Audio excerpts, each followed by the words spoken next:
Filannoon yuunivarsiitii barattoota bara 2014-15 akka lakkoofsa Habashaatti qoraman ifoomeeti jira.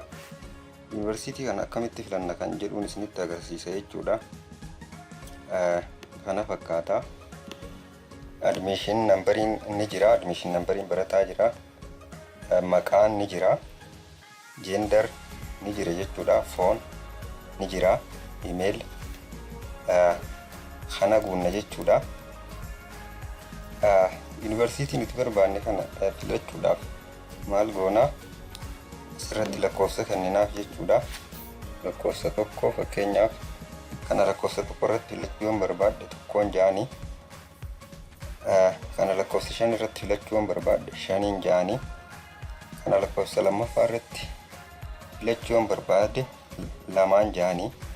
Kan itti aanu 3 irratti yookiin gara 6 irratti filachuu barbaade jaajee lakkoofsaan kennaaf jechuudha.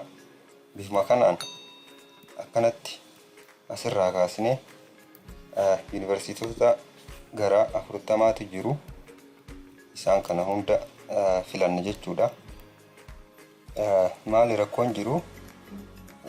Maqaan yuunivarsiitii kanaa kan barreeffame gabajeedhaan jechuudha. Namni tokko understand godhuu dhiisuu danda'a. Kanaafuu dheeratee yeroo barreeffamu gabajeen kun kana fakkaata jechuudha.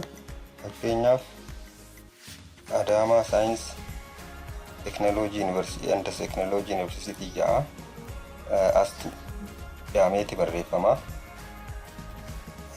Naannoon itti argamu naannoo kanatti argama jechuudha. Naannoo Oromiyaa. Kan itti aanu Addis Ababaa Saayinsii and Teknooloojii Yuunivarsiitii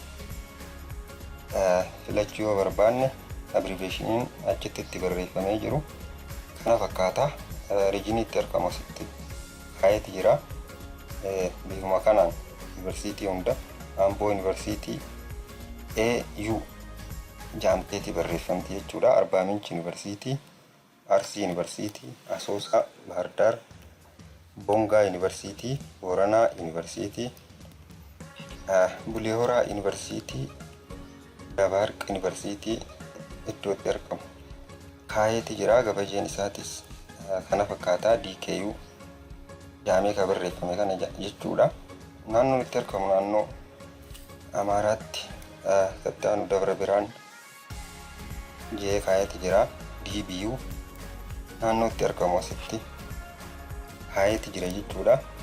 Dabra Taabor, Dambi Dolloo, Dirreedawaa, Gaambeellaa, Gondar, Haramaya, Hawaasa, Injibaaraa, Jigjigaa, Jimmaa, Jinkaa, Abridaar, Kotabee, Madda Walaabuu, Maqdalaambaa, Mattuu, Mizaanteeppii, Odaa Bultuum, Salaalee Yuunivarsiitii, Samaraa, Waccaamoo, Walqixxee, Waraabee Yuunivarsiitii, Walaayitaa, Soddoo, Waldiyaa Yuunivarsiitii, Wallaggaa, Walloo jee kaa'eeti jira jechuudha.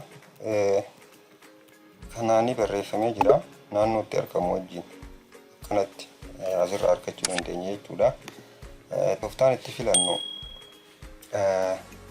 akkuma kanaan akkanatti saala keenya, maqaa keenya kana hunda erga guunnee booda bilbila keenya dirqama guutuudha qabna. Maaliif filannoon keenya karaa teekst meseejiitiin waan nu dhaqqabuuf jechuudha. Kana fakkaata. I hope valuable information share isinii godhee ittiin jira jeetii yaada. Viidiyoo kana share godhaa, like godhaa. Barattoota hunda fi maatii barattoota hunda fi manneen barnootaa jiran hunda biraa akka dhaqqabuuf like share godhaatii wantoota isin rakkisan koomentii irratti nuuf barreessaadha. Good luck.